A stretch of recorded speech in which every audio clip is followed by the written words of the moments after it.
अस्सलाम वालेकुम dear students, उम्मीद करता हूँ कि आप खैरियत से होंगे।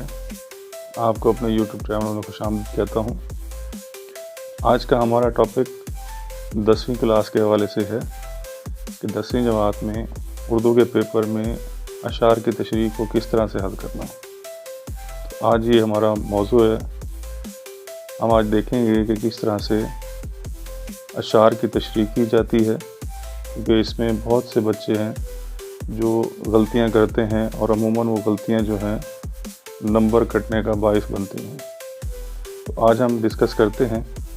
मैं आपको इसकी तरतीब बता देता हूं। सबसे पहले ये हिस्सा इंशाइया में आता है।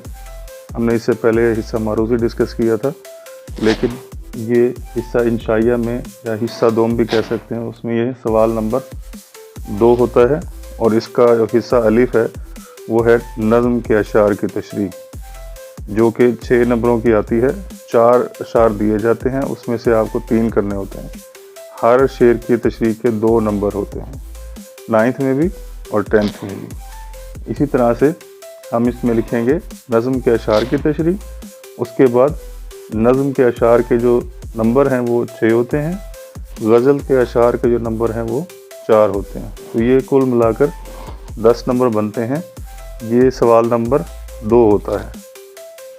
इसके बाद हम तरीका देखते हैं इसका कि आपने पेपर प्रेजेंटेशन को भी मद्देनज़र रखना है कि किस तरह से आपने पेपर में सवाल लिखना है और किस तरह से आपने तशरीह करनी है। तो सबसे पहले आप उसमें लिखेंगे सवाल नंबर 2, क्योंकि ये सवाल नंबर 2 है पेपर के लिहाज से। उसके बाद नज़्म के अशार की तशरीह, इसकी हेडिंग देंगे। पूरा सवाल लिखने की ज़रूरत नहीं है, आप सिर्फ इसकी हेडिंग दे देंगे, नज़्म के अशार की तशरीह। उसके बाद इसका हिस्सा अलिफ, जिसको हम नज़्म के अशार की तशरीह कहते हैं। अब आपने शेर लिखना है। शेर लिखने के बाद इस तरह से आप 2 मिसरे लिखेंगे। शेर लिखा जाएगा नज़्म का। उसके बाद नज़्म का उन्वान लिखना है। नज़्म के उन्वान के बाद आपने शायर का नाम लिखना है। जैसा कि यहाँ पे नज़्म का उन्वान है हमद और शायर का नाम है हफीज़ जालंधरी। ठीक है, ये दोबारा से देख लें।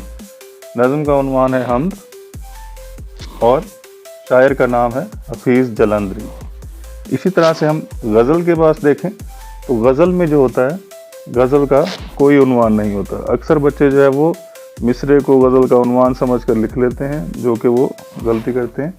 तो गज़ल का कोई उन्वान नहीं होता, वहाँ पर शायर के नाम की ज़रूरत होती है। यानी कि जो भी गज़ल का शायर होगा, जैसे पहली गज़ल हज़रत मोहानी की है, तो हम इसी तरह से नज़्म की जगह पर जब हम गज़ल के अशार की तशरीह शुरू करेंगे तो उसमें सिर्फ गज़ल का शेर लिख कर उसके नीचे शायर का नाम लिख देंगे, जैसे हज़रत मोहानी।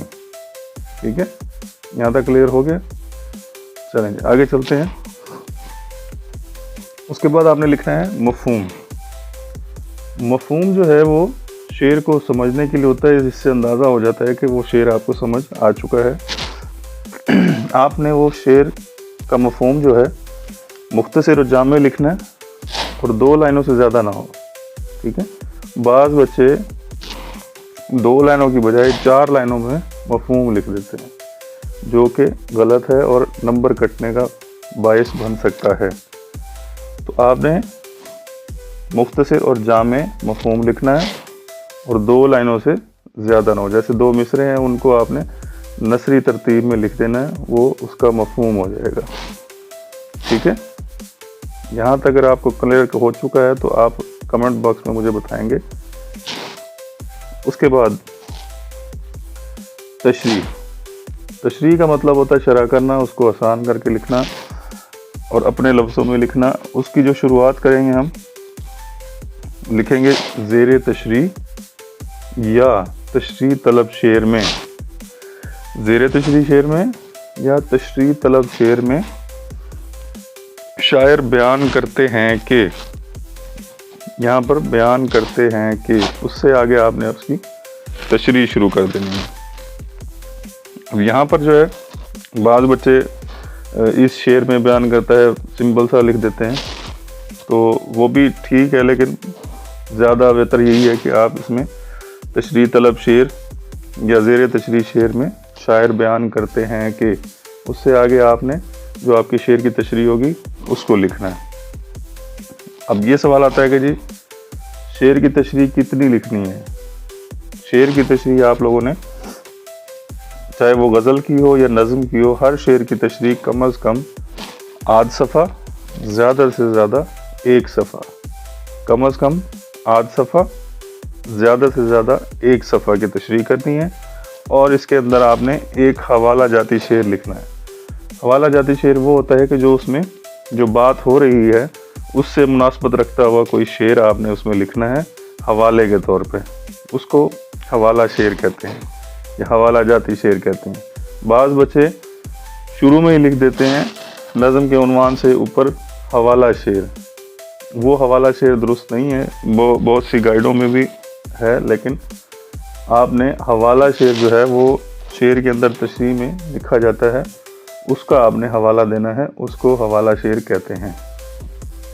تو یہ ہمارا آج کا ٹاپک تھا، نظم کے اشعار کی تشریح یا غزل کے اشعار کی تشریح۔ نظم کے اشعار کی تشریح کریں گے تو آپ اس میں نظم کا شعر، نظم کا عنوان اور شاعر کا نام لکھیں گے۔ اگر آپ غزل کی تشریح کر رہے ہیں تو غزل میں جو ہے آپ نے صرف شاعر کا نام لکھنا ہے، شعر لکھیں گے، اس کے بعد شاعر کا نام لکھیں گے، اس کے بعد آپ نے جو ہے تشریح شروع کر دینی ہے، ٹھیک ہے۔ اور اس میں ہر لغت یا الفاظ معنی لکھنے کی ضرورت نہیں ہوتی، اس میں وقت بچانا ہے آپ نے، ٹھیک ہے۔ تو یہ اس طرح سے آپ کے 3 اشعار جو ہے وہ نظم کے کرنے ہوں گے اور 2 اشعار جو ہے آپ نے غزل کے کرنے ہوں گے۔ تو یہ کل ملا کے آپ کے 6 اور 4 10 نمبر ہو جائیں گے۔ 10 نمبر کا آپ کا یہ سوال نمبر 2 ہوگا، ٹھیک ہے۔ پہلے حصے میں آپ نے حصہ الف لکھنا ہے جب آپ نظم کے اشعار کی تشریح کریں گے، جب آپ غزل کے اشعار کی تشریح کریں گے تو اس میں آپ نے حصہ اے لکھنا ہے، ٹھیک ہے۔ امید کرتا ہوں کہ آپ کو آج کا سوال جو ہے وہ سمجھ آ چکا ہوگا۔ اگر آپ لوگوں کو سوال سمجھ نہیں آیا یا کوئی بھی بات پوچھنی ہے تو آپ مجھے کمنٹ باکس میں لکھ سکتے ہیں، اور اگر آپ ابھی چینل پر نئے ہیں اور آپ کو ویڈیو پسند آئی ہے تو آپ لائک کریں، شیئر کریں اور سبسکرائب کریں۔ بہت بہت شکریہ، ملتے ہیں اگلی ویڈیو میں۔ اللہ حافظ۔